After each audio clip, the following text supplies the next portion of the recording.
it's the Traveler and Paimon. Hello, you two. It's been a long time. Were you having a really serious discussion right now or something? Just a regular catch-up. We meet here once in a while to go through any recent developments in our research projects. So we just missed him. Maybe we should have hollered to him. He didn't look in the best of moods just now, though. Was he upset about something? If so, he probably wouldn't have been in the mood to help out anyway. Upset? You mean Albedo? Yeah, he wasn't looking his usual self. Upset? Uh-oh. I wonder if... What are you looking at me for? I wonder if Timaeus' research topic is so boring that Albedo finally snapped. Surely not. It's not that boring, is it? Nah. Anyway, Paimon wanted to ask you for a favor, Timaeus. A favor? Well, sure. How can I help? Well, Paimon found a bunch of super-duper sweet Sensetias in the mountains the other day. But if Paimon eats them all, then they'll all be gone, so Paimon isn't ready to finish them all yet. Paimon was thinking maybe you could make a device that you put fruits in and it turns them into juice. That way, they'll be preserved for as long as Paimon needs. Oh, yeah, I'm afraid that sort of thing is a little... Huh? Seems pretty straightforward to Paimon. Can't you do it? Paimon, I'm afraid you've entered into the realm of the weird and wonderful with this one. Okay. So how about you, Sucrose? Any idea? I'm sorry. It doesn't sound like it falls within my area of expertise. I could give it a try if you really want, but I'd probably just end up giving all your precious fruits arms and legs. Whoa, your tone is so calm, but your words are so terrifying. You'd think I'd be used to this by now. Well, as you know, my focus is on bioalchemy. Besides, keeping things fresh forever is just not possible. If you just wanted to modify certain properties of the fruit or their seeds, on the other hand, I'd easily be able to help with that. Alchemists usually focus in on their own research areas. Take us, for example. Timaeus, Albedo, and I all have very different research foci. Paimon, your idea is very imaginative, but it's beyond Timaeus' and my ability. I don't think even Albedo can make such an incredible device. After all, alchemy is not mechanics. There is a big difference between the two. Huh? Well, excuse Paimon for overestimating the power of alchemy. In fact, before Albedo showed up, everyone in Mondstadt thought alchemy was useless. Of course, we know better now. But even then, I have to admit, alchemy is only one of the many wondrous arts in the world. It's certainly not some kind of all-powerful magic that can simply take a substance and preserve it indefinitely. Sorry. That wasn't meant as a criticism against you personally. Paimon just wanted some fruit juice. What's wrong with that? Oh, of course, these are just Timaeus' and my subjective opinions on the matter. If you're really intent on pursuing this wondrous device, you can try your luck asking Albedo. But I wouldn't get your hopes up. If he has no idea how to make one either, you'll have to give up on the idea. He doesn't seem to be in a good mood today, though. What if he ignores us? He won't. Albedo is not that kind of person.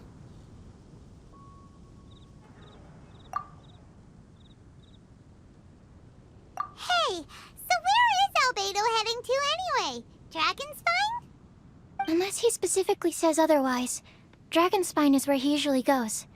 He seems particularly fond of that place.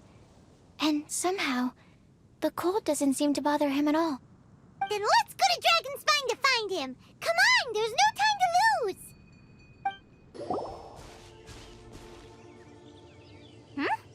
This looks lively. What's the occasion? Let's go and have a look! Hey, Traveler and Paimon. Fancy meeting you all the way out here. Amber? Cyrus? Pallid? What's everyone doing at Dragonspine? Don't you mind the cold? Oh, the Traveler is joining us too! Oh, great! Fantastic! Wonderful! The more the merrier! I agree. I feel much better with the Traveler joining us. Definitely the kind of person you want to have around in a tight spot. Oh, right! Paimon remembers most of these people are from the Adventurers Guild. Then again, it seems a certain outrider is doing too. Allow me to explain. The Adventurers Guild is holding winter training on Dragonspine. As you know, our members have varying levels of adventure experience. Dragonspine is an excellent place for budding adventurers to challenge themselves and improve, but it's dangerous to go alone. So, we made a plan for senior members to pair up with junior members. This way, everyone can experience training on Dragonspine together under safe and controlled circumstances. Now, every adventurer can progress together. I've been working on this grand plan for half a year now, and it's finally coming together! It's a great plan, isn't it? Hey, you are an outstanding adventurer. Surely you must be willing to join us and help out. Is the Adventurers Guild short on experienced members? Well, that's part of it, actually. The other reason is, when I was patrolling the perimeter of Dragonspine, I found a lost kid named Joel. I heard he lives here on the camp, so I escorted him back. I know, Joel's father went missing. I totally sympathize with how much Joel misses his family. Dragonspine is so bleak and deserted. It must have been so lonely for him here. Aw, Amber. Anyway, I wanted to do something to cheer Joel up, so I said I'd build a snowman with him. It's something he enjoys doing. It also gives me a chance to stay here for a while and help Cyrus out. Aw, really? Thank you. Let's go meet up with Joel then. Oh, I invited another friend of mine to join too. She should be here any second. She'll be perfect for this kind of thing. Hey, Cyrus, we've got to take off. Is that okay? No problem. Go ahead. I still have some final checks to make, so I will call you before we depart.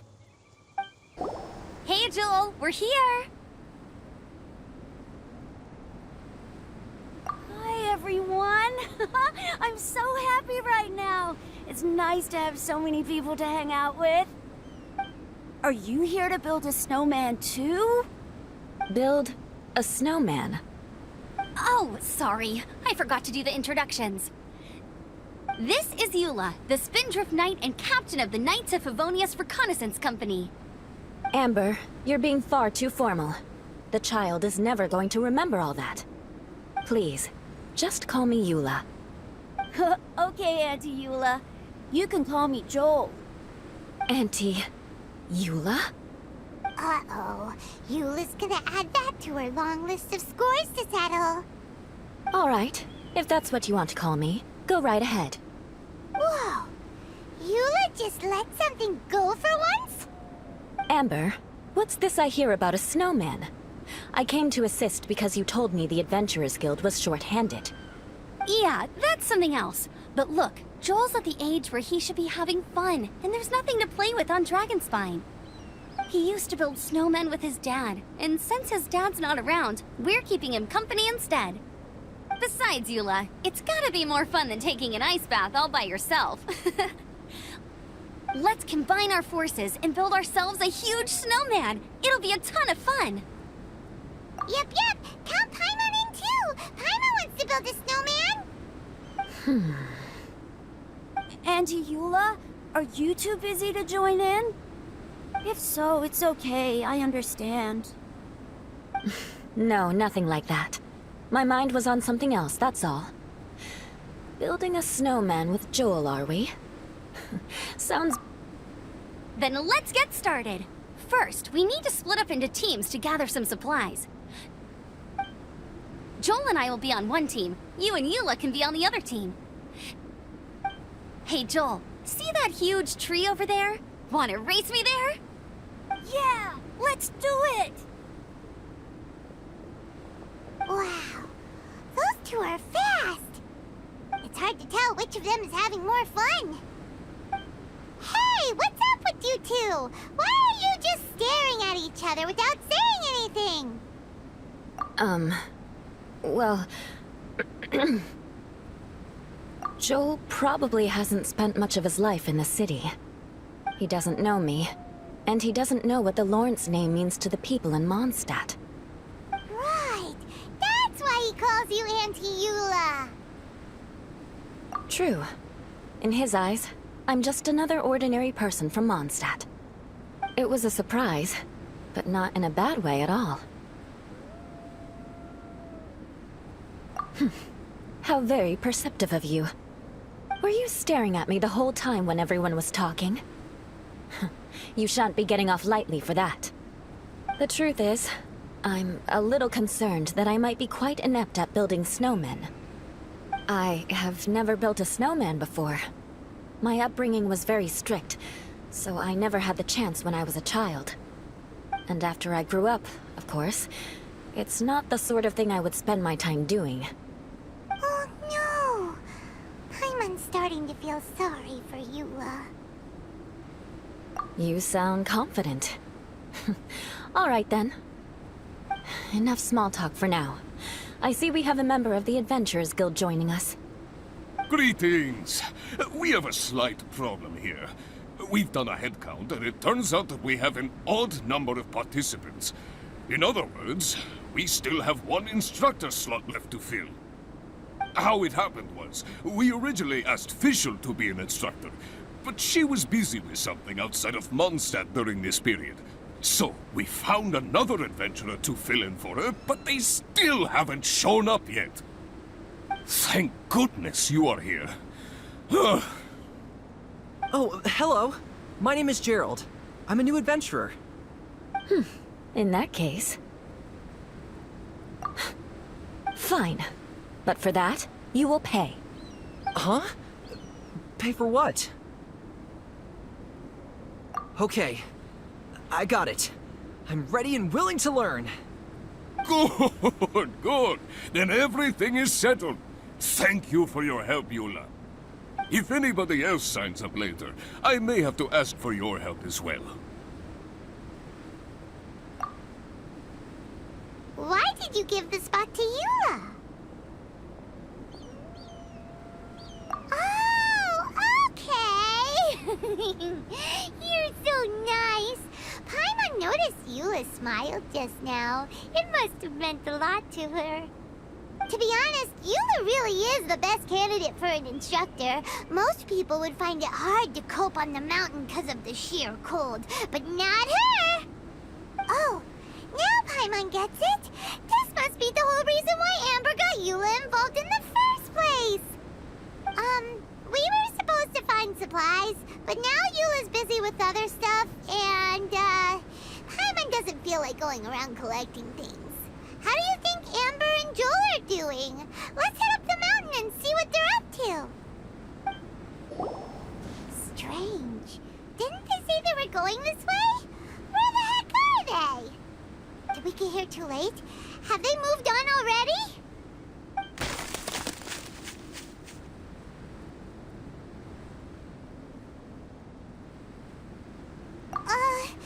Could they be in danger? Hurry! Let's go check it out!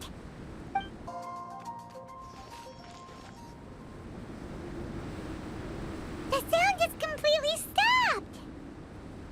How could that happen? After all the adventures we've been on, our tracking skills are honed to perfection! Aren't they? Oh, guess we underestimated whatever was behind it. But if that's the case, then what exactly are we dealing with here? I know that voice. Hmm? Huh? What brings you to Dragonspine?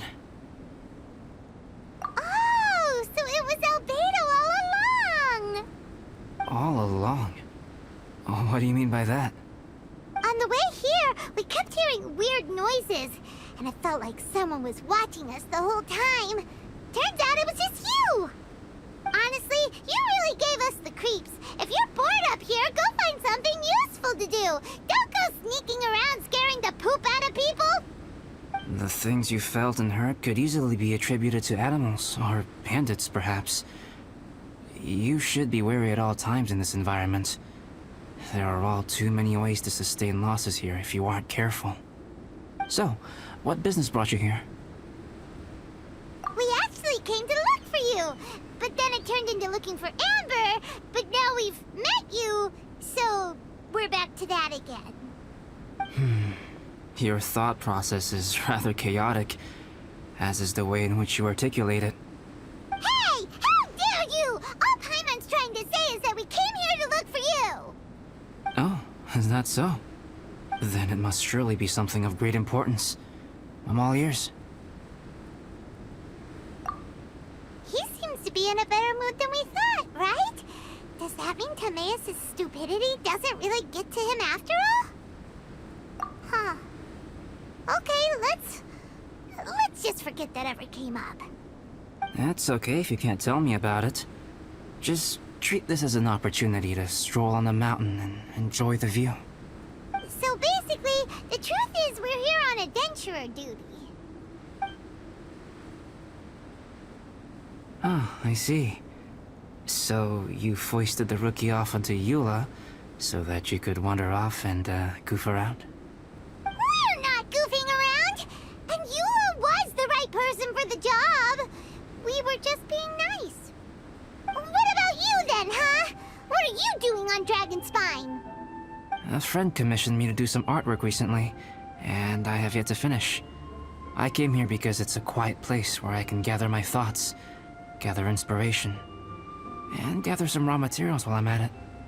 Raw materials? For what? Paint. Star silver can be used to make high-quality silver paint. I just ran out of my previous batch, so I'll collect some ore while I'm here. Ore can be used to make paint?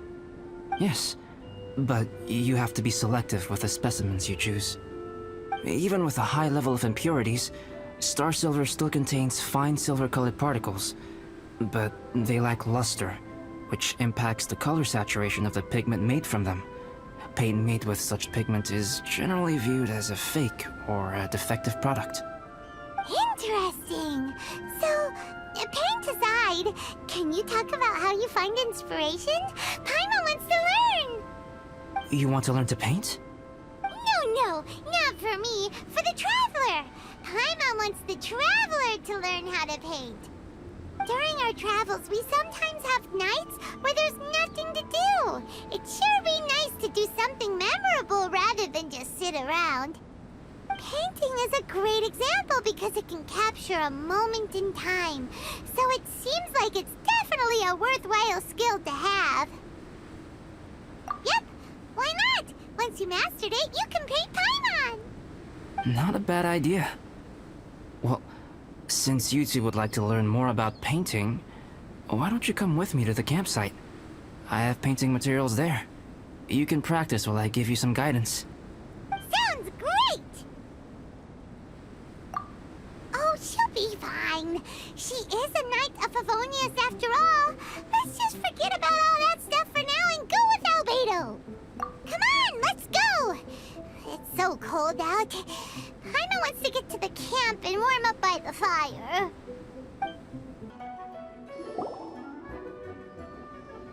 Ah! Thieves! It's gotta be! Some things are missing. Nothing valuable, hopefully. Wait, where's Paimon's Mora? It's hard to say their value, but some of my alchemy notes are missing. Alchemy notes? Would they fetch a high price? To the uninitiated, they are merely scraps of paper. But for someone who knows what they're doing, the knowledge contained in those notes is more valuable than any treasure. So you're saying only someone who knows alchemy would have stolen them? But the only people who come to Dragonspine are adventurers, thieves, and monsters. What use would any of them have with your notes? I feel the same way. However, hilly trail break-ins and other such incidents are not unheard of on Dragonspine. It's difficult to draw a conclusion based solely on the evidence at hand.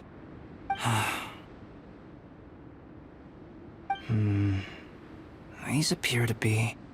Footprints? fresh ones. Meaning our thief can't have made it far.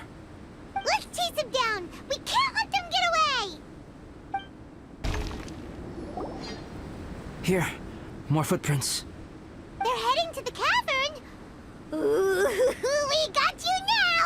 You sure can run, but you definitely can't hide! Let's go in! Wait, I have an idea. I'll go in alone. Traveler, please stay here and guard the entrance. This cavern has 2 points of entry, and there are shortcuts inside. Judging from the state of the footprints, he hasn't been in there long. I should be able to reach the other side before he does. Cut him off at both ends. Good idea! Whoever apprehends the thief first has to notify the other party. This way we're fully covered. Still, safety comes first. We do not yet know the identity of our thief. Please take care. We'll be fine. Okay. See you shortly. Of course. I wonder if Albedo found the thief. This is taking forever. Really? Huh. Maybe it just feels like a long time because Paimon hates waiting. Waiting is so boring! Why don't we find something to do to pass the time?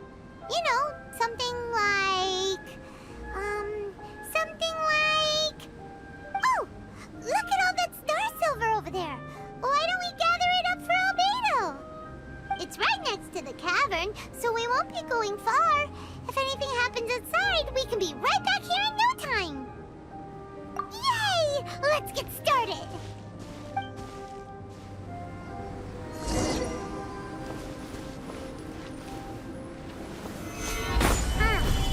This stuff looks kinda lackluster. Is that because of the impurities like Albedo was talking about?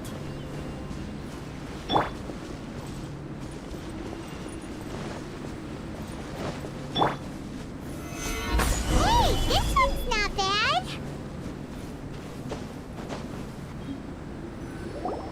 Alright, this should be enough. Some star silver shines a lot more brightly than others, huh? Finally, you're back! Yes. Sorry. I was unable to catch him. He was faster than I'd imagined. Oh. So after all that, we still don't even know who the thief was? What a waste! Still, we won't be going back completely empty-handed. We did some mining! Mining? Yeah, for star silver. Look, we got quite a lot! It's just like you said. Some are really bright and shiny, and others just look like regular lumps of rock with a little shiny bit here or there. Star silver. I was merely saying what was on the front of my mind. I hadn't thought you would genuinely go and gather some. Well, you said they can be turned into paint, so we got pretty curious. Also, if it weren't for that thief, we'd be making paint by now anyway, right? Or even painting by this point. Anyway, it's all the thief's fault for wasting our time. Yes, it's all the thief's fault.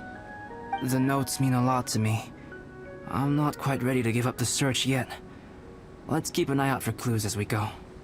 Oh, just one thing. Do you want us to bring all this ore back, or did you want to sort through and get rid of the useless bits first? There's no point in bringing the bad ones back if it'll ruin the quality of the paint. Some of them do look pretty dull to Paimon, so it doesn't seem like those will be of any use at all. Indeed. The sorting process is necessary. Humans are such practical creatures. They only want those things that are good. Once they have learned to distinguish between good and bad, they will never stop comparing things in their minds. Useless things should be disposed of at the outset. Right! Saves a lot of time that way. Efficiency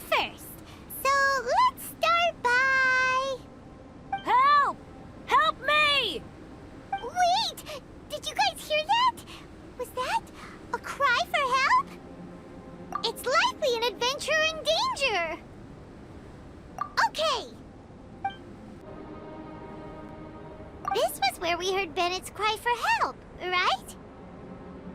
We heard his voice and went straight over to rescue him. Then we noticed Albedo was gone. Huh.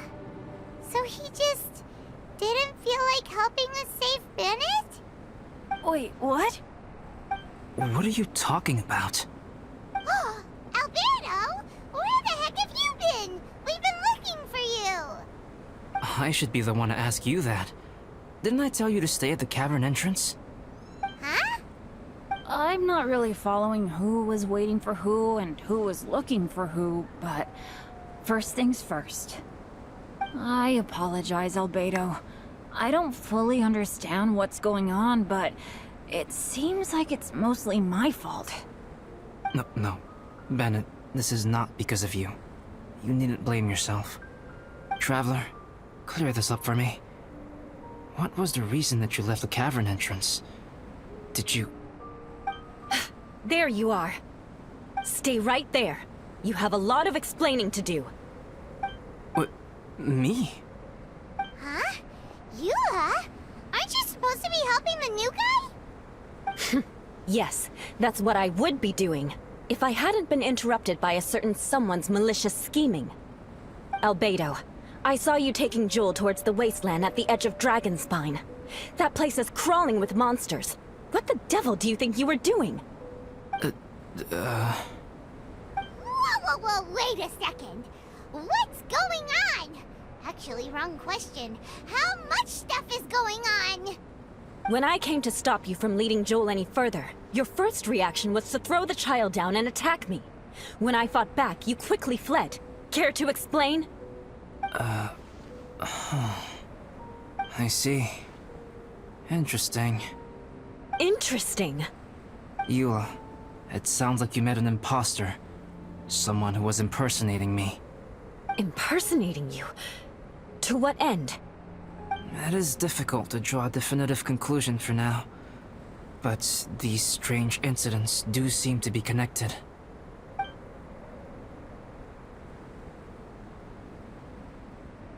Your alchemy notes were stolen.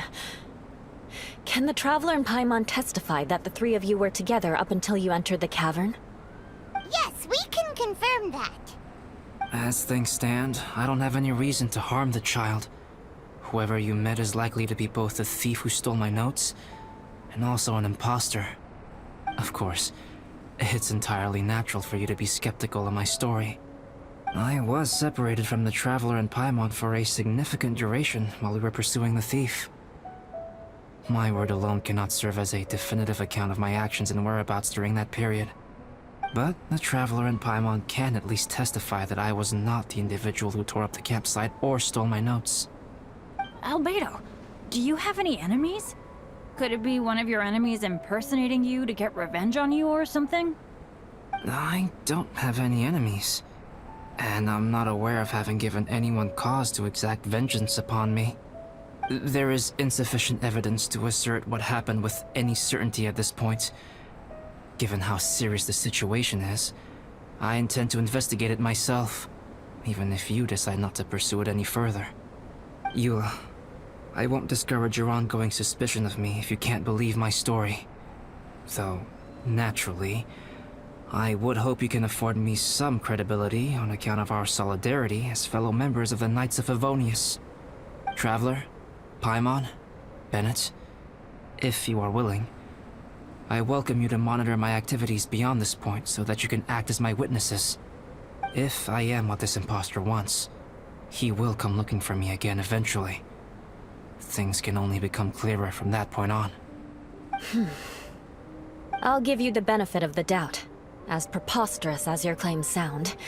And I will choose to believe that an imposter went after Joel, and not you. I will keep Joel safe. If you need any support with the investigation, contact myself and Amber. You have my gratitude. As far as Amber goes, I will... Eula! Eula! Where are you? Amber, we're here! Eula! Oh, and Traveler, Paimon, Albedo, and Bennet. You're all together. Great. Bennet, I'm glad I ran into you here. Cyrus was telling me you still hadn't shown up. He was getting worried you might have run into some trouble.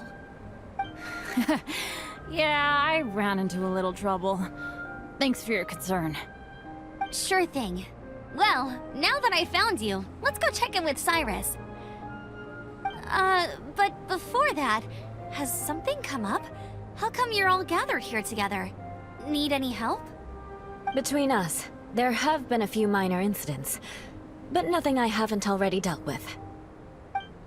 Oh, yeah. It's my fault, really. All because of my bad luck. But everything is fine now. So, it's all set then? Great! Shall we head back down together? I did say I'd bring Bennet back if I saw him. Sure, I'm ready to go. Very well. Let's go. And then there were 3. Traveler, can we talk somewhere else? There's something I need to tell you. Let's go to my camp. My camp is somewhere that we can talk openly, without reservation. But before that... Whoa, what a mess! Thank you. I appreciate it. Yep, that should do it. Neat and tidy. Thank you, both of you. Now that everything is in order, it's time to talk. You look really serious right now. Is this about what happened earlier? I remember I once told you that you must have questions, and that I would answer them. I also said that, while I did not wish to deceive you, there were certain things I could not go into detail on. I am a synthetic human being. A human forged by a human hand. The one who created me, my mother and teacher. Her name is Rhine-daughter, a researcher from Conria, also known as Gold. A synthetic human? What the... How the heck does that work? When the pinnacle of attainment in alchemy is combined with unimaginably vast learning, the apex achievement is the creation of human life. When you say Conria, do you mean... I am indeed somewhat older than my appearance might suggest. But when I came into being, Conria had already been destroyed. I have no memories of it. My master raised me and taught me everything. Like her, I am a pure alchemist. I live for academic knowledge. Nationality and identity are not what ultimately define us. Traveler, what is your general feeling toward Dragonspine? You've visited numerous times now. Would you say it's a cold, eerie, and melancholy place? Rhine-daughter created 2 miraculous beings. One is me, and the other is the venomous dragon, Durin, who died here. Durin? So that makes you guys... brothers? As sons of Rhine-daughter, Durin and I are indeed inextricably linked to one another. The phenomenon of our creation defies definition within the scope of a typical human worldview. But if we may tentatively call it birth, then yes, we, by extension, are family. Speaking of Durin, Paimon remembers that his power was quite... special. That's right. Because of this, whenever strange things happen on Dragonspine, it always makes me wonder. For instance, the feeling of being watched that you described, as well as the sounds you heard, and the one impersonating me that Eula met. Oh, right! Paimon knows what you mean! When Eula and the others were here just now, the Traveler gave me a look as if to say, don't say anything. Probably because it would only make you more suspicious, so Paimon kept quiet. But Paimon noticed that you came out of the cavern not too long after going in, and you told us that you didn't manage to catch the thief. Then we heard Bennet calling for help, so we went to rescue him. but strangely, you didn't come with us. And when we got back to the cavern to go find you, suddenly you were the one looking for us. So, it seems that you met my imposter too. Well, if so, it was a pretty good impression. He had you down to a T. We never would have guessed. Also, after he left us, why did he go after Joel?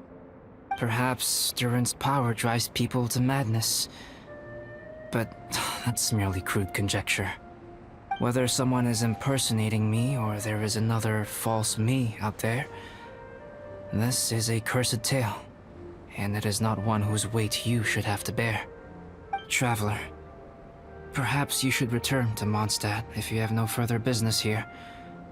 The work that lies ahead will occupy me completely. I'm afraid I will be unable to entertain you beyond this point.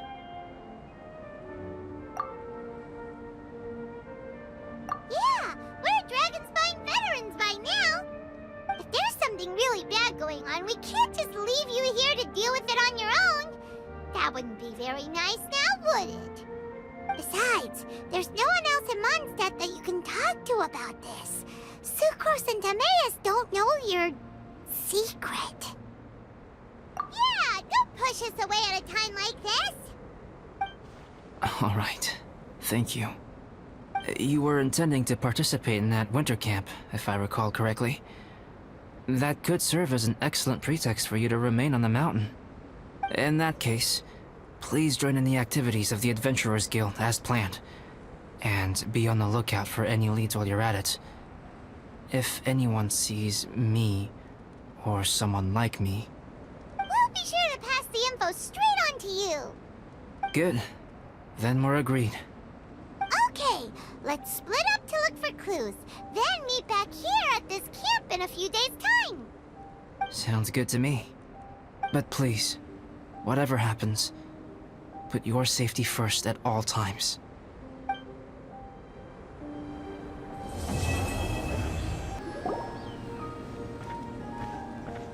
Albedo! We're here! Traveler, Paimon. Your faces say that perhaps you haven't turned up anything? We investigated all over the mountain, actually. But we didn't see anyone that looked like you or hear of anyone else meeting you. This is not unexpected. I haven't made much progress either. He appears to know that we are looking for him, and has opted to lie low for the time being.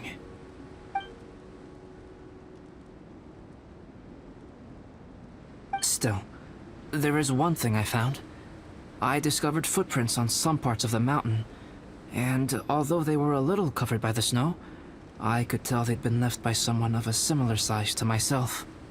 The footprints were quite numerous, so I believe my next step will be to rule out each of the adventurers active on Dragonspine, one by one. We can help with that. We have plenty of contact with the adventurers.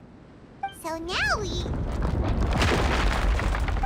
Ah! What was that? It came from that direction. Could it be the imposter? Yes, let's hurry. Hey, did you see that? Did those rocks shake just now?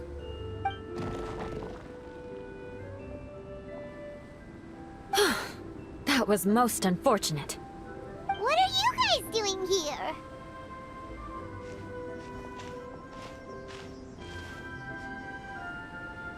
I have to agree.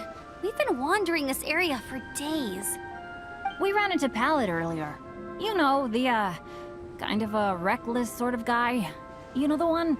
Anyway, he said he was unlucky, so I gave him some adventuring survival tips. After that, he disappeared to rejoin the training camp. Wait. Are you saying that after all this time you still haven't made it back to the base camp? Well, as you can see... It was nothing really. We just hit a few landslides and snowdrifts and took a few downhill tumbles. You know the deal. They sound like unforgettable life events to me. Anyway, you're correct. We haven't made it to the base camp yet. We have had extraordinarily poor luck over the last few days. almost as if a sinister force has been trying to thwart our every move. Fortunately, I made advance arrangements for Gerald to remain in a safe location and conduct some basic physical training exercises. I'm sorry. I'm the one to blame for all this. I've always had bad luck and it always rubs off on everyone around me. Sorry to create so much extra trouble for everyone. I don't know what to say. Maybe this is the awesome power of fate. The scary kind, I mean. I agree. Yep, we're just used to it now. Besides, it's not like we have the most amazing luck ourselves. Really? I think you guys have way better luck than I do. Well, what can we do about that? Oh, Paimon knows! How about Paimon share some of her luck with you? You're welcome to a bit of mine too. Although if the last few days are anything to go by, it seems in pretty short supply at the moment. You guys. Aw, thanks. With a little luck from everyone combined, we'll make it down this mountain for sure. Yeah, you bet! Let me flip a treasure hoarder insignia to test it out. Alright, it's tails. The opposite of what I guessed. So you can predict your fortune this way? But why are you so happy that you got it wrong? It has two sides, so there's a 50-50 chance of me getting it correct. Luck all comes down to probability, too. So as long as I use up all the bad luck, everything else will go smoothly. Guessing wrong when I flip an insignia is one way to use up some of the bad luck. So the probability of having some good luck in the near future just got a little higher. Hey, he's making no sense at all. Why aren't you calling him out?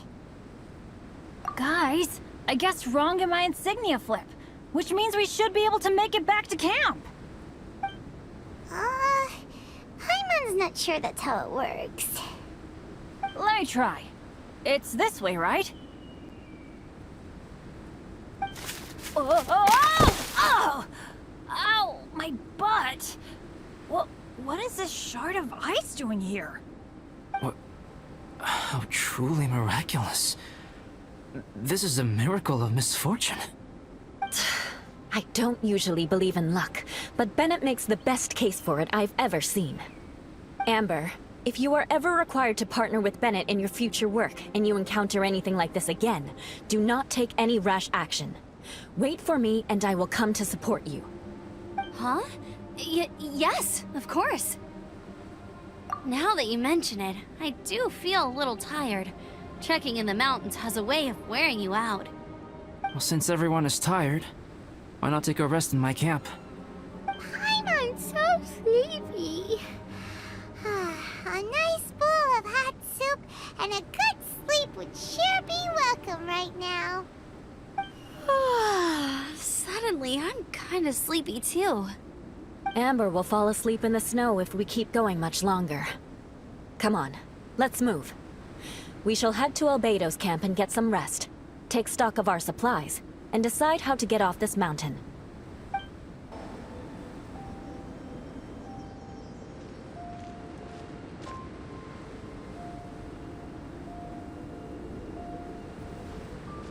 Here we are. Make yourselves comfortable.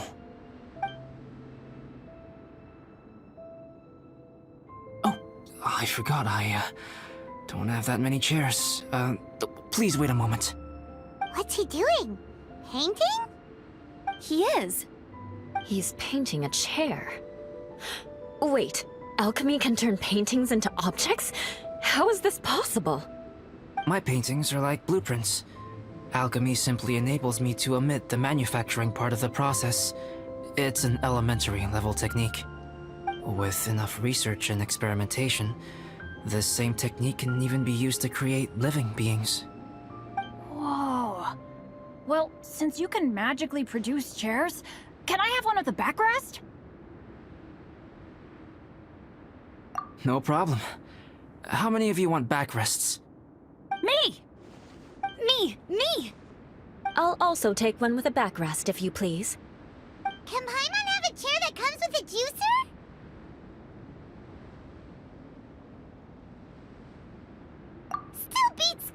into a stool with you.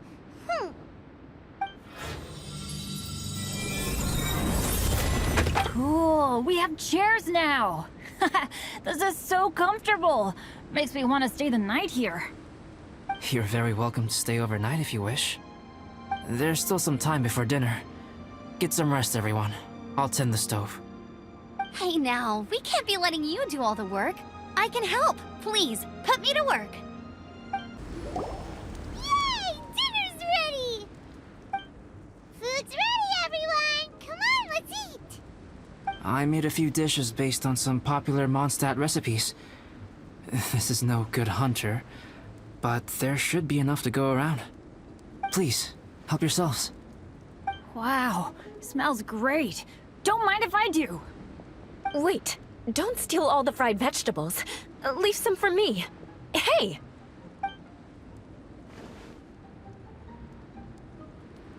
Ah, Paimon's full. What a great meal! Albedo, you're too modest. These dishes are as good as anything you'd find in a top restaurant. Are all alchemists so good at cooking? You may be onto something there. Right? Paimon thinks so too. It's his lab manner that gives it away. The kind of guy who holds a potion bottle as steady as a rock isn't the kind of guy who's gonna be slapdash with his salt and pepper. Actually, that makes a lot of sense.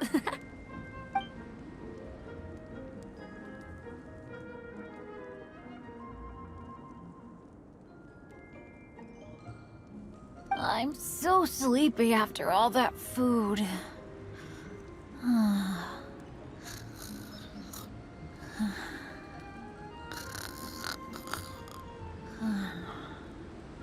Did Bennet fall asleep sitting up? He must be totally wiped out. The way he's sleeping is so alert. I'm impressed.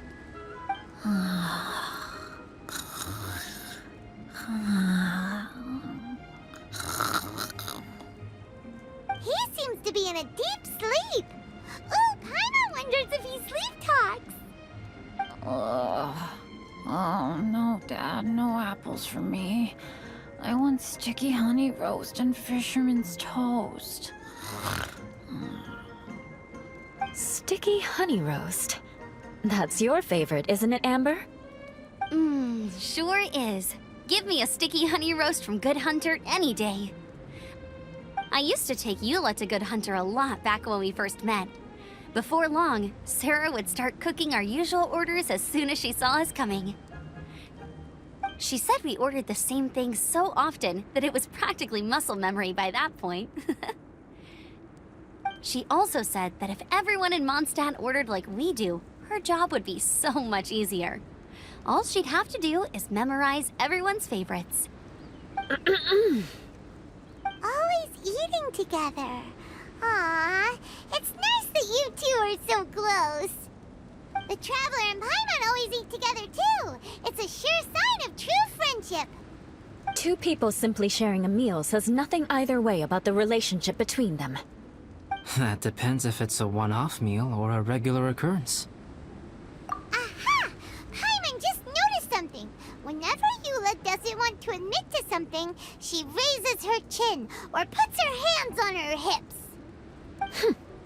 Ah, you've all picked up on that. Didn't know Eula's tells were so easy to spot. We are done here, yes? I am free to go, am I not? Then please excuse me.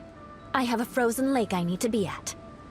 You're going for an ice bath at this time of night? Wait up! Don't go without me! I thought you wanted to get some sleep. So maybe you should stay here and rest. No, I should come with you. It's late, and it's dark, and you're not good with directions like I am. Come on, let's go together.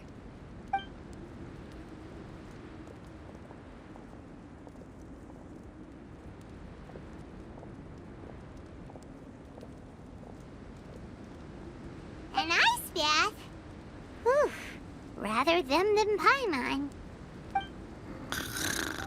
So much roast meat. Oh, hey, Dad. I'm doing all right. I'm the leader of my own adventure team now.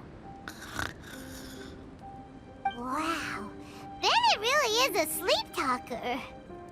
Okay, looks like we got some downtime now. Alright, you two. Time to paint. Have you decided what to paint? Like you even need to ask. It's obviously going to be Paimon. Sure. But we should move elsewhere. We're likely to disturb Bennet's sleep if we stay here, so let's go outside. Okie dokie. Alright, grab your easel, paper, brushes, and paints. Don't leave anything behind. Let's paint here. Allow Paimon to adopt an elegant pose for your artistic reference. Hey! What's that look for? Cut the attitude and start putting your perfect Paimon down on the page. You better take this seriously, because this is going on Paimon's wall. Confidence is a good thing. Those to whom it is endowed do well to flaunt it. I'm looking forward to the finished piece. Alright, let's start with the head. Now, in your mind's eye, what is written on Paimon's face? Huh? Is that how Paimon really looks to you? Okay, forget it. We can come back to that. Let's move on to the body. Come on, paint what you see when you look at Paimon.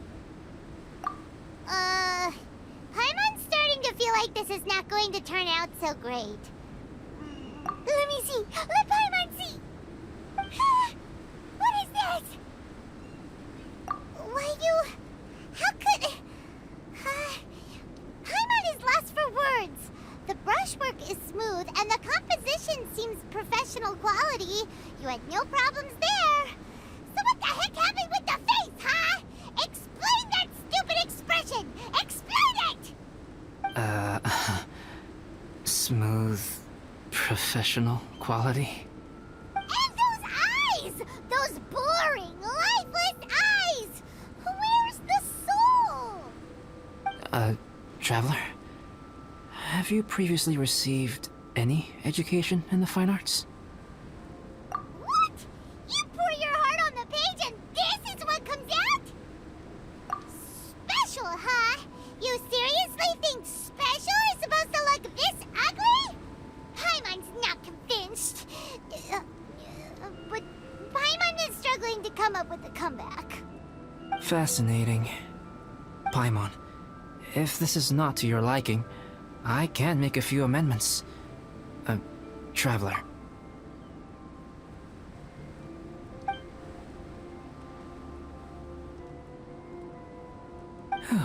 Alright then. Paimon, is this better? It's a total ground-up overhaul, that's what it is! It's so pretty! Is that really what Paimon looks like?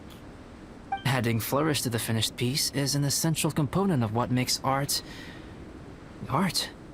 This is not to say that you differ from the painting on a fundamental level, rather that the real you and the you in the painting present two different styles of beauty. You remain the core reference point for the painting.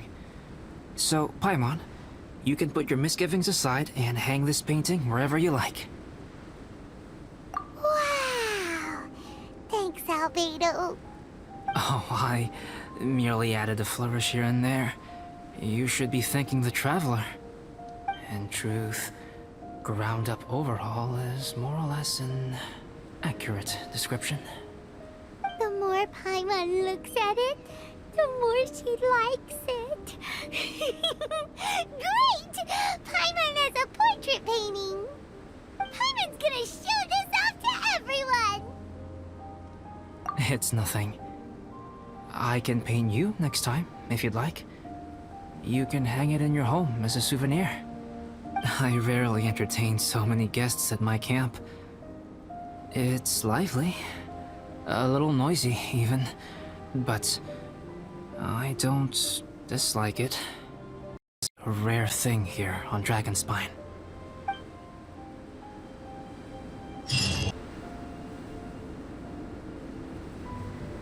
Hey, good morning!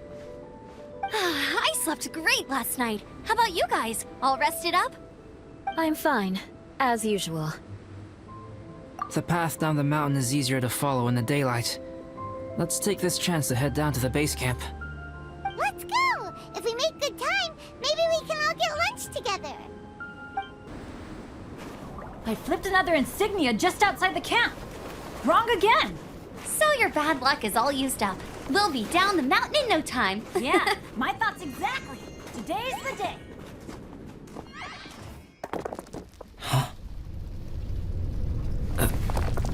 Oh no! Avalanche! Look out!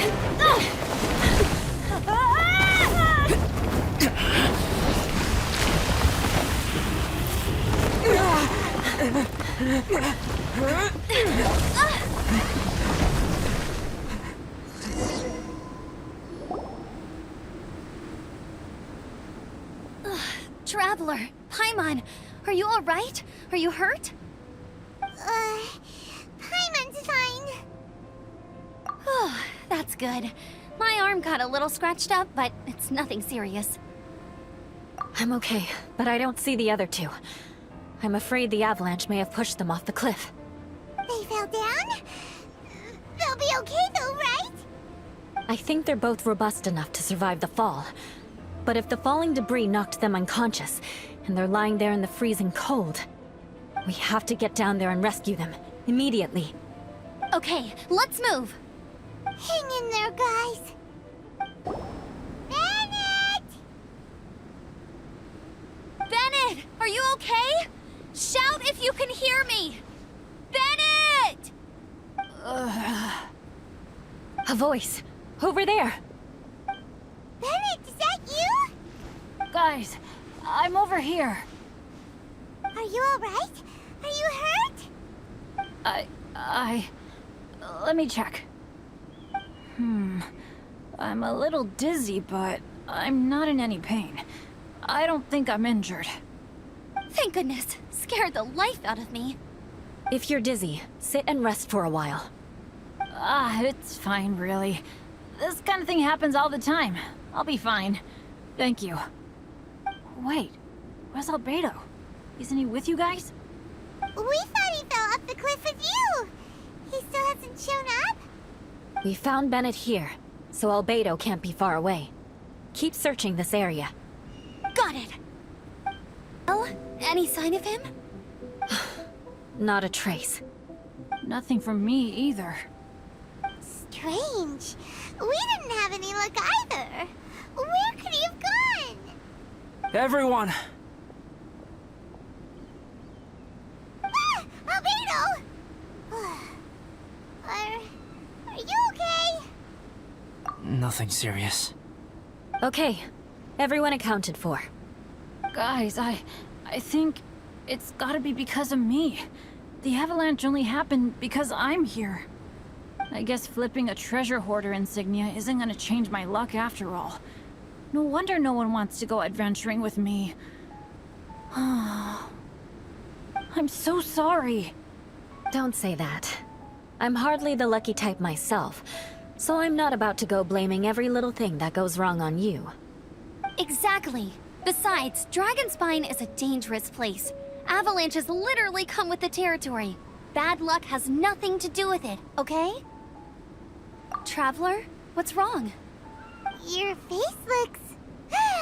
Oh no, did you get hit on the head? Here.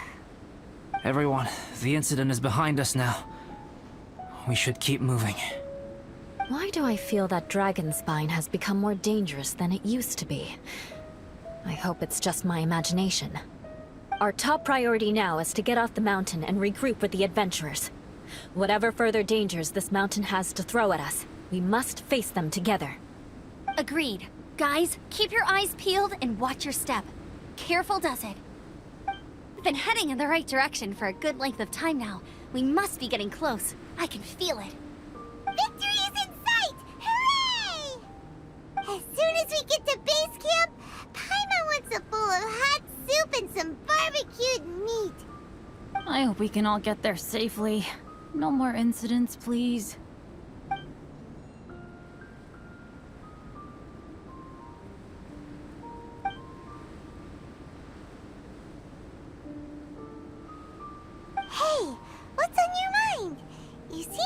distracted. Something's up, isn't it? Are you hungry? Cold? Shall Paimon hug your head to warm you up? I don't think I've spent so much time on Dragonspine before. It sure is cold, but the view is amazing. Isn't it, Eula? Eula? Sorry, I wasn't listening. What did you say? I was just thinking, whenever I've met up with you at Dragonspine in the past, we always stick to the same few spots. It's much more vast and beautiful here than I realized. If it were a little warmer and a little safer, I bet this place would be bustling with visitors.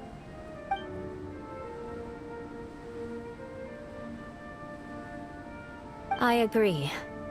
People are put off by the cold and have an aversion to danger. They don't realize that there's much to explore beneath the icy exterior, if you were willing to spend the time and energy. Albedo, is this the way down? Yes. I think there are several routes in this area. Does the path fork off here? It looks like it does. But maybe it doesn't. My head's still a little fuzzy from the impact. I'm kinda dizzy too. I keep thinking things are swaying a little. Maybe I'm just hungry. Either path will work for us. The smaller trail is less worn and harder to see, but it's also shorter. Since everyone is weary, I suggest we take the shortcut. Follow me.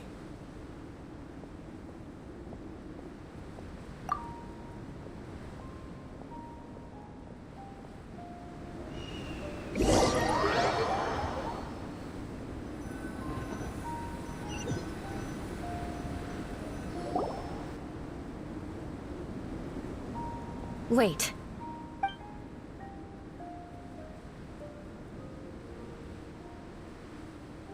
Bennet and Amber don't look well. Can we take a break? We can continue once their conditions have improved. Ugh. Now that you mention it. Huh? You hit your head earlier, didn't you? Oh, you noticed. Are you sure it's worth holding everyone up over a little thing like this? No problem at all! Health and safety always come first! Okay. Sorry for this. Thank you. Yeah. Thank you.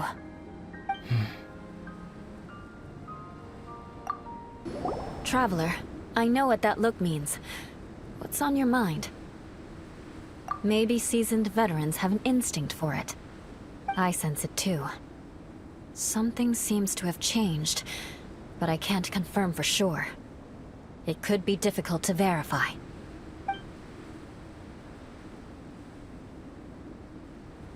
It might be imprudent to speculate out loud, but I believe you know what I am referring to.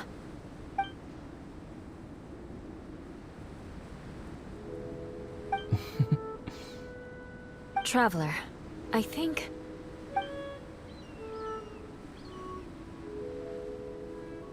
you...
Albedo, what's... It's not over yet!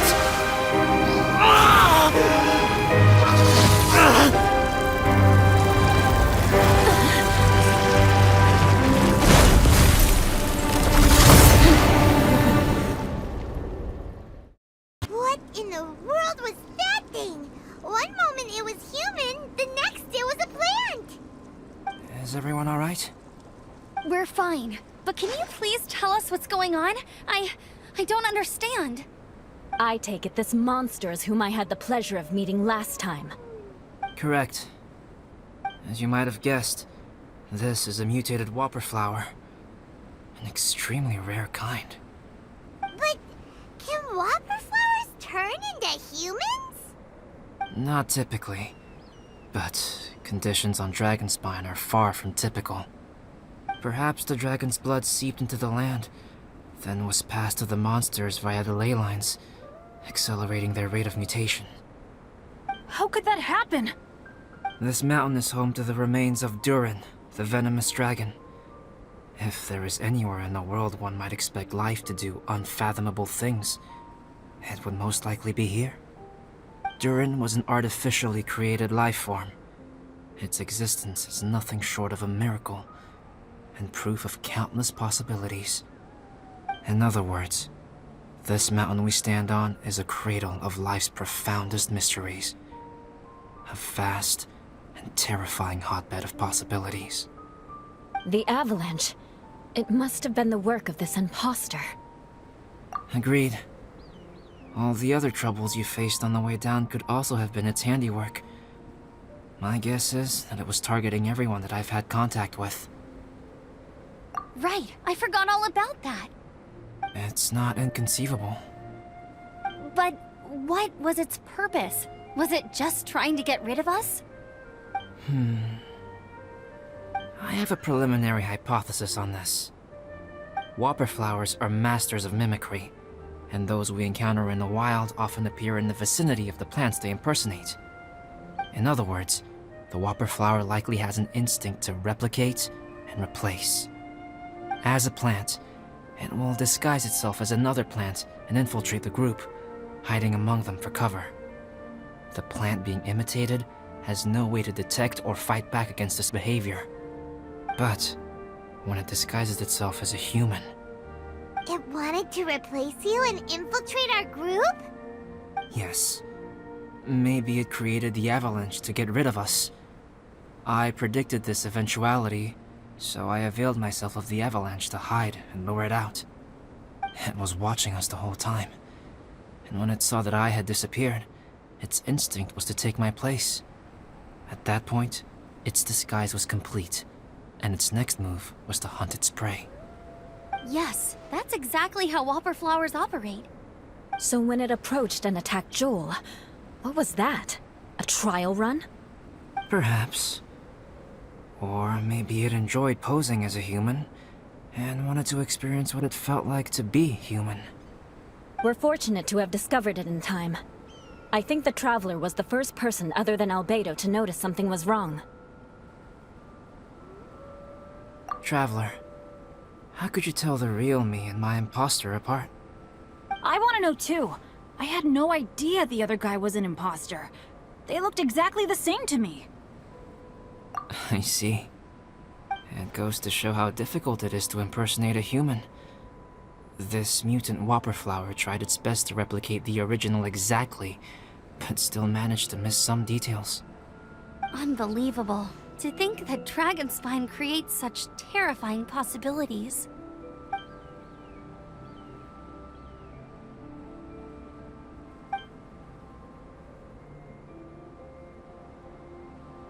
Anyway, at least we won in the end. It looks like my method did work after all. I used up all the bad luck, and the good luck finally came through. About that. If you're referring to having fallen down the mountain and avoided injury, well, that's because I was secretly protecting you. Huh? Well, that still counts as good luck to me. Yes, that's not an unreasonable way of looking at it. Okay. We've been delayed long enough. Time to move on. Yeah, let's go!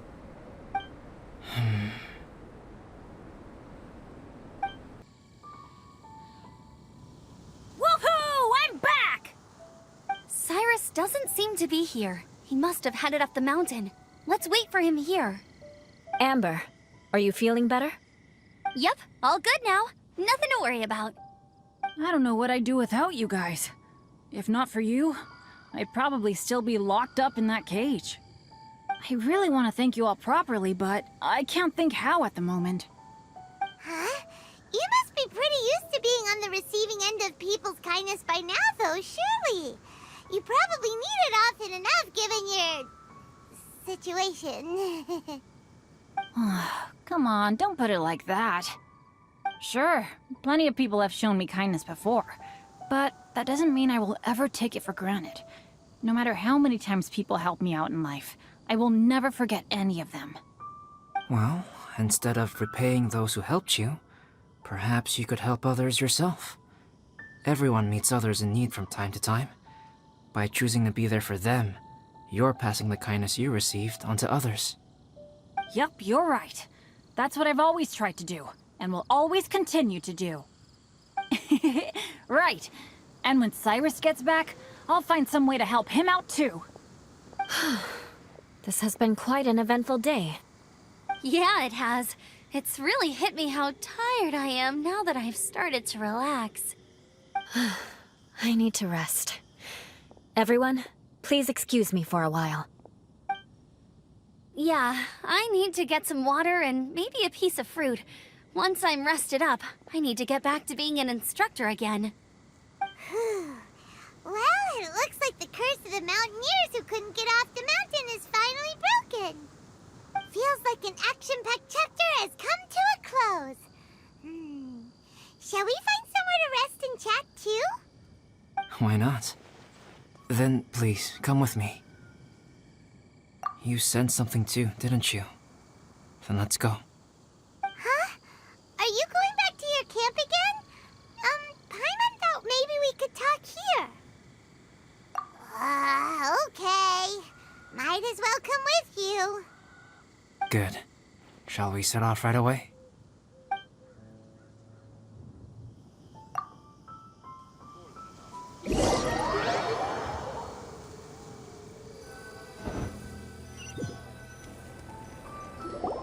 Sorry for bringing you back here once again. Some topics are best discussed in private. Is this about the imposter? That's right. I have to say, Traveler, I'm very surprised you noticed the difference between me and the imposter. Yes, this mark. Perhaps it's where it all began. Ooh, sounds like the beginning of a big story. Keep going. Well, I can't deny that what I'm about to say does sound like something from a children's storybook. So, what do you think this diamond-shaped mark means? A tattoo? A crest? Something else? No. Consider it a birthmark. Have you ever seen an intricate glass ornament and wondered how it was made? Well, one method for crafting with glass is a technique known as glass blowing. Glass blowing is not a widely known art in Teyvat. For this reason, glassware made in this way is usually very expensive. As the name implies, glass blowing involves blowing air into a hole, much like blowing up a balloon. This type of glassware is known for having a pontal mark at the point where the blowpipe was inserted, where the hole was sealed at the very end. This mark is a sign that the item was crafted by a human hand. Sounds kind of amazing. It is a wondrous and beautiful art form.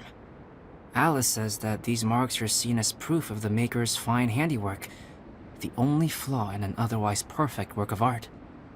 My mark is something similar to this. The difference between synthetic and natural life lies in the directional flow of the life force. The energy of a natural life form flows out from within. That's why flower buds bloom and curled leaves unfold. And it's the very reason we watch and wonder at blossoming flowers. Creating life artificially, on the other hand, involves, to a certain extent, the introduction of an external source of energy into the embryonic life form. When the hole where the life force was infused is sealed at the end, it leaves a mark not dissimilar to the pontal mark in blown glasswares.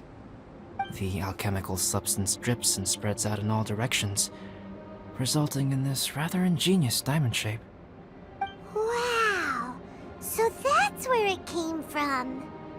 This mark is a sign of my artificial origins, and proof of my imperfection as a human. I presume that the impostor intentionally avoided replicating this mark, so as not to become less than perfect himself. You are fundamentally different from other people. I have few qualms about sharing my secrets with you. Just as Paimon said, it all sounds like a story. Even if you were to tell anyone else, they would regard it as nothing more than a tall tale. The transcendent and miraculous are not the only things to which human beings aspire. They pursue the everyday, the ordinary, to a far greater extent than I would have ever imagined. People like to believe that those who are thoroughly different from themselves could only ever exist in stories. It makes things much easier. Or, in other words, all the unfathomable things we've seen recently would make good material for a novel. I have friends who write novels. If they wrote this story, it'd probably be even more complex. Making up stories is easy. Even Paimon can do that. Oh. I didn't know you had that kind of talent. Paimon's the best guide into that. Making up stories is a piece of cake. In that case, how about we have a storytelling contest? We can base our stories on the events of the last few days. Sounds great! But we still have to help out the Adventurers Guild. I understand. Creativity is something that cannot be rushed. Take your time, and come back when you have found some inspiration. We'll see whose story is more compelling. Deal! Okay, we'll regroup with the Adventurers Guild for now. Sure.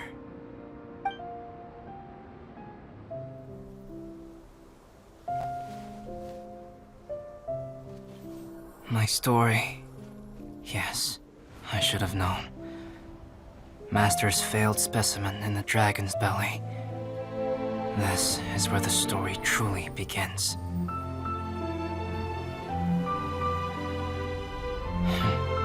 If we switched places, if you were the survivor, then as the abandoned experiment, the failure of the primordial human project, I'd want to replace you too. I would replicate your appearance, study your alchemy, and create miraculous life forms to divert your attention. I would wait for the right moment, then dispose of you in the Traveler, the sole person to have known your secret. And then, I could finally experience the joy of being brought into the world.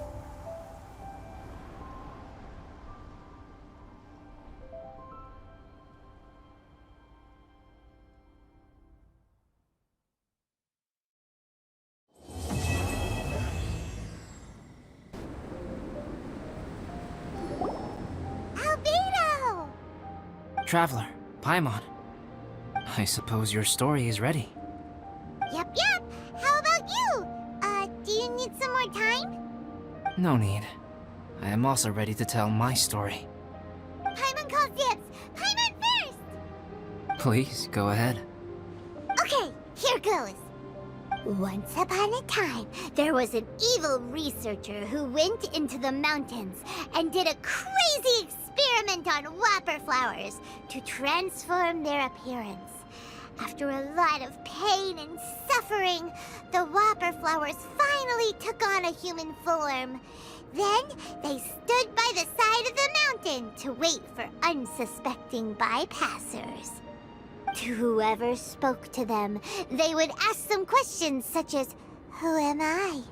Who are you?" If the bypasser got the wrong answer, the last sound they'd make would be a yelp before the whopper flower ate them alive in one bite. Ooh, truly frightening. What the? You two aren't scared at all! Don't go nitpicking, okay? If you didn't like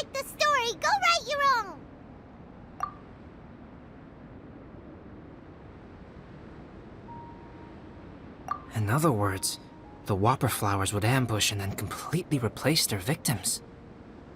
And then what? Go back to where the person lives? Enter their home? Eat their whole family?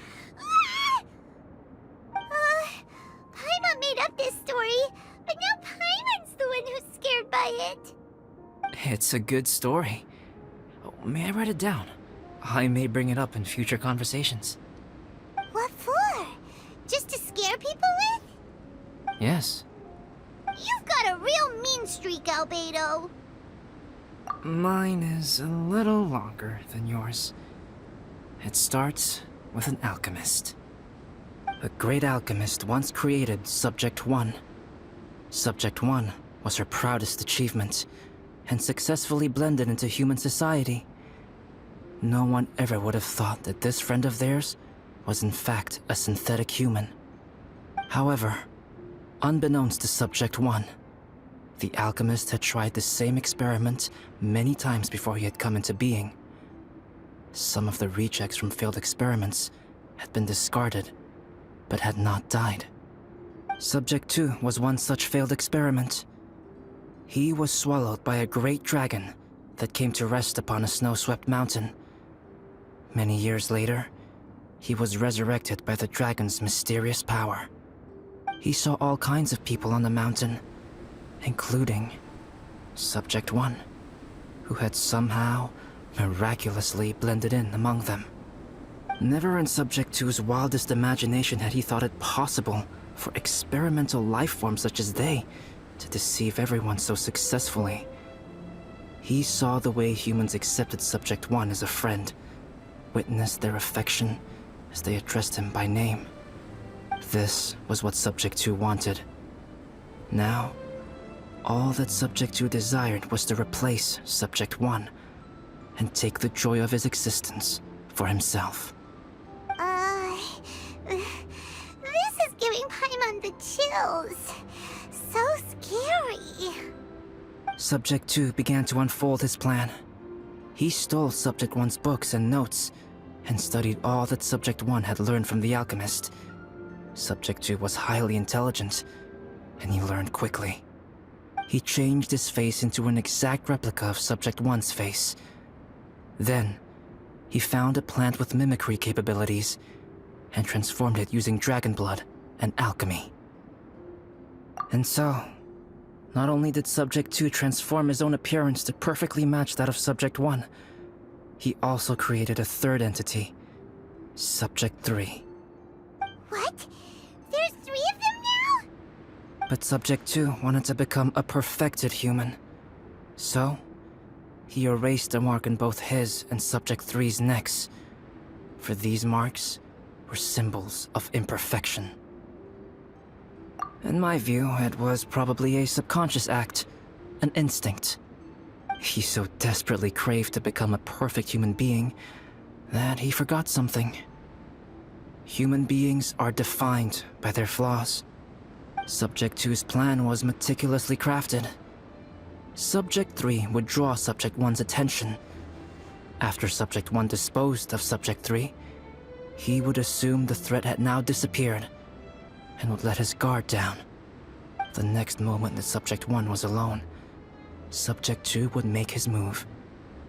He would eliminate Subject 1 and become the only one remaining.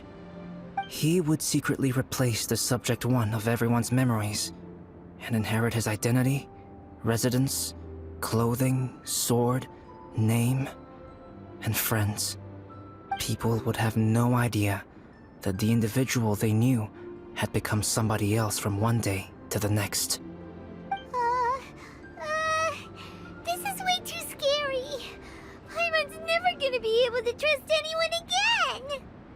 But just before Subject 2 could carry out his plan, a unique stranger entered the mix.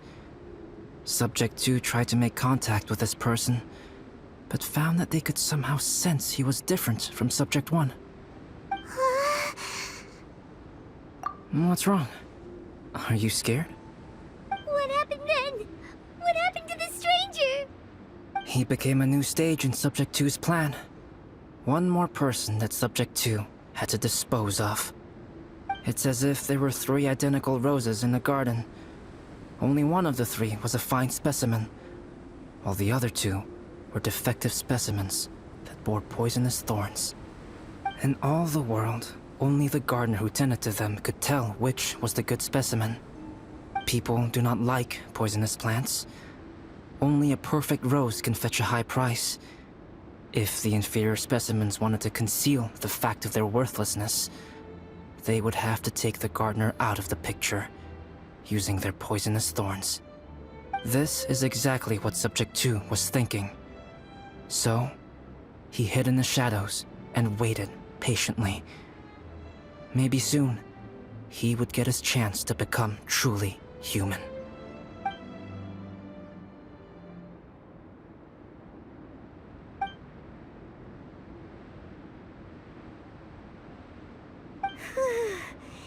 That was intense!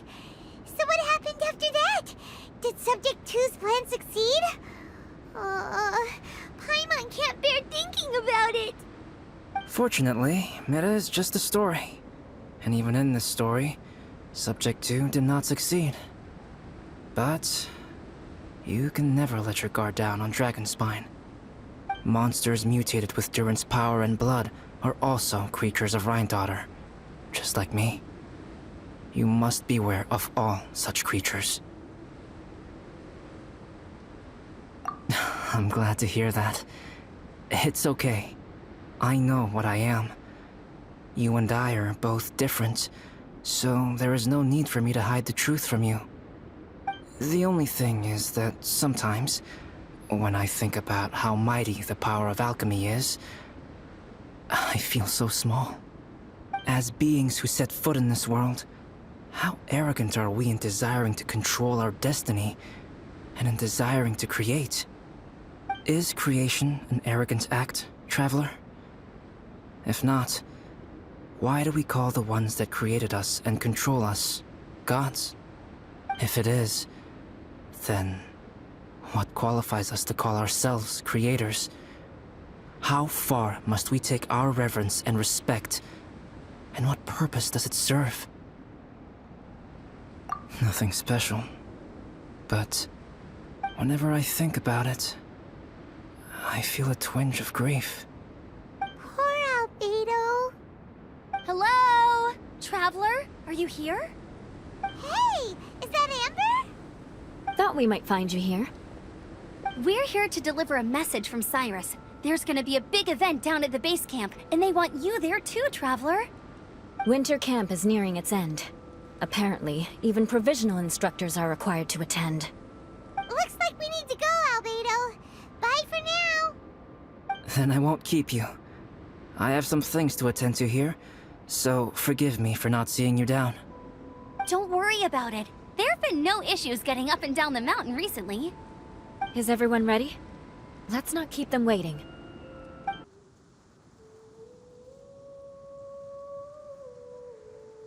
Allow me to introduce Yozerf. He's Joel's father. Dad, this is that traveler I was telling you about. The traveler's helped me out loads in the past, and this time we even built a snowman together. Joel has told me everything about you. I can't thank you enough. Wow, this is amazing! Wait a second. Why is Cyrus discreetly wiping tears away? And what is Pallid doing here? Pallid is the hero of the hour this time. Go on, Pallid. Tell us what happened in your own words. Okay. The weather was fine on that fateful day, and I had a feeling that Lady Luck was smiling down on me. So I trusted my gut and set off to explore somewhere new, somewhere dangerous. Because where there is great danger, there is also great treasure.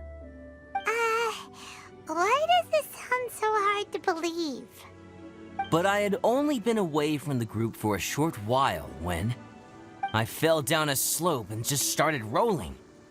Uh-oh. Did my bad luck rub off on him when we ran into each other on the mountain? The place I fell to was somewhere I didn't recognize, and I'd sustained a few injuries. I remember thinking to myself, this is the worst luck I've ever had in my whole life. Then I met Yozerf. He'd heard the sound of me falling and came out to see what was going on. Huh? Wow! So it was completely by chance then! I thought he must have been someone from the Adventurers Guild here for the event, but after a few words of conversation, it was clear that he was having memory problems. He didn't even know his own name.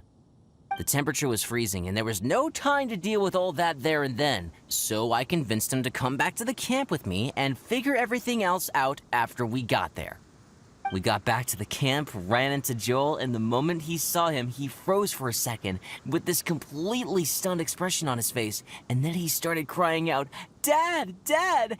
That's when Yozerv suddenly started to remember.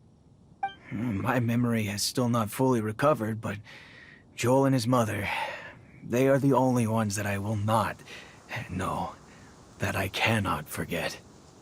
Daddy. Daddy's right here, Joel. Daddy's right here.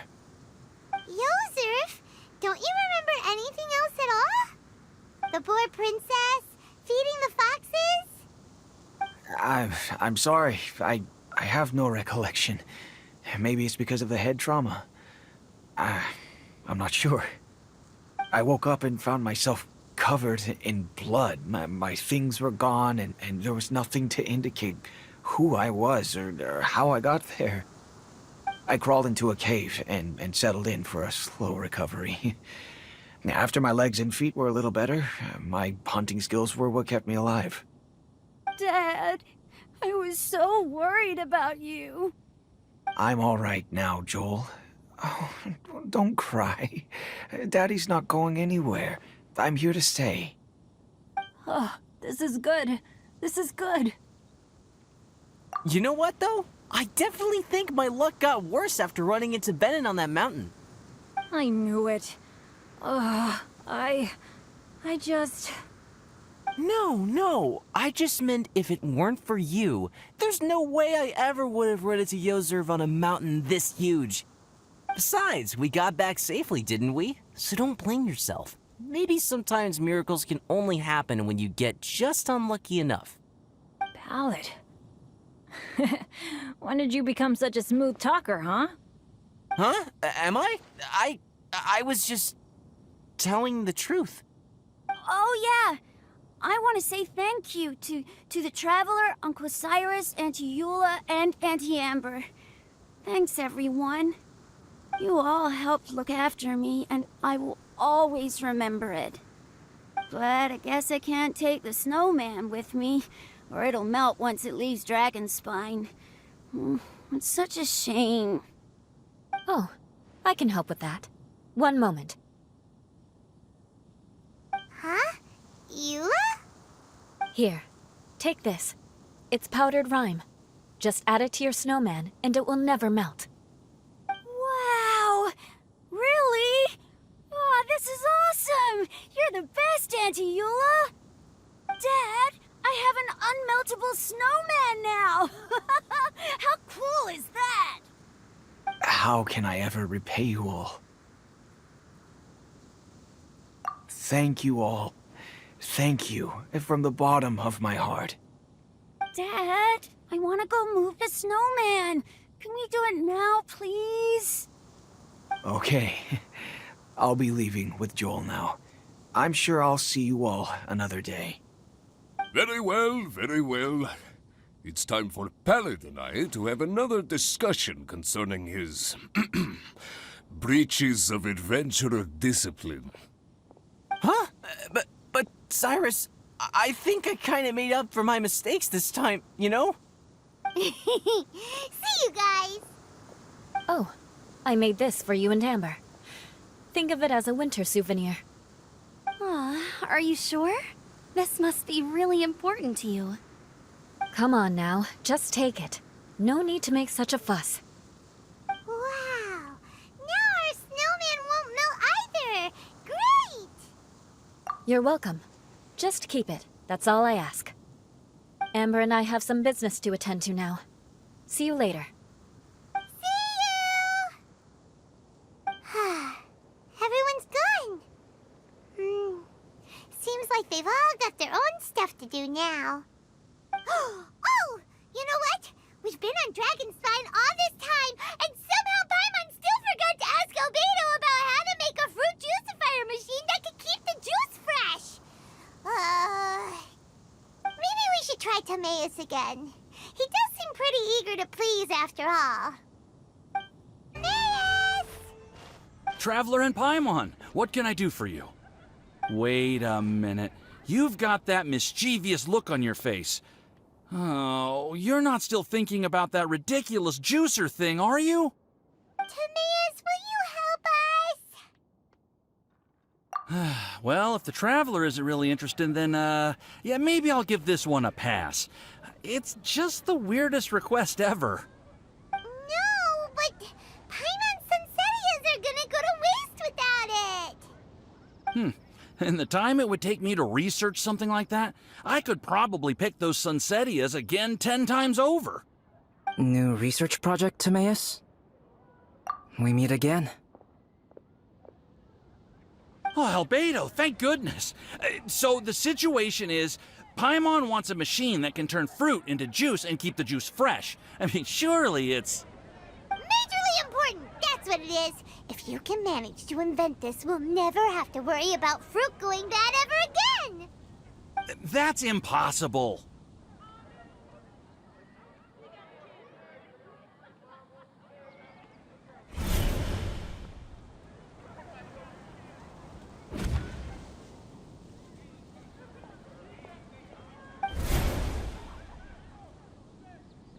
Turning fruit into juice is not hard, but keeping it fresh is more difficult.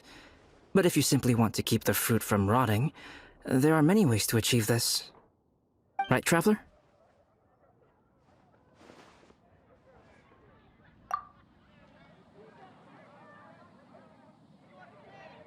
What about his neck?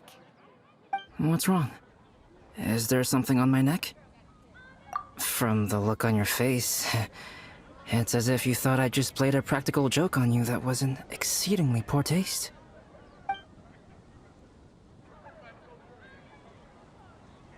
Albedo, you were saying, how do you stop fruit from going bad?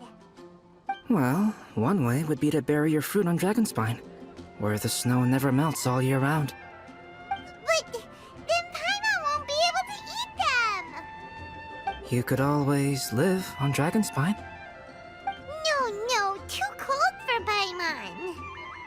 Or you can give the fruit to me, and I would take it to Dragonspine for you. But since you don't like the cold, you'd have to send someone else to pick them up when you want them. This is where you come in, Traveler.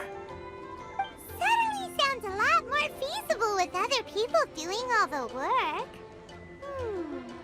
Okay then, shall we go with that idea? Fruit buried on Dragonspine will stay fresh for much longer. However, it is also possible that the fruit will sprout and grow into fruit trees. Who knows? Maybe the next time you visit, it will have grown into an orchard. You can water the trees, add fertilizer, and when they finally bear fruit, you will have some fresh Sunsetias. No way! Then Paimon will have to be a gardener! That's not the goal here. Oh? Well, I don't think being a gardener is so bad.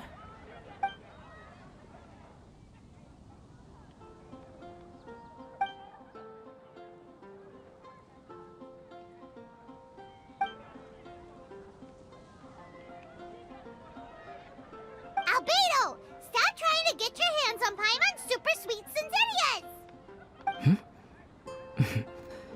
It bothers you, does it? Of course it bothers Paimon! They are the rarest, super-duper sweetest Sunsetias ever! And they're not for you! Okay, but they're just Sunsetias. I think you're only so attached to them because you don't have much fruit of this quality in your possession. When someone's pockets are full and their spirit is fulfilled, they don't easily fall prey to this kind of yearning.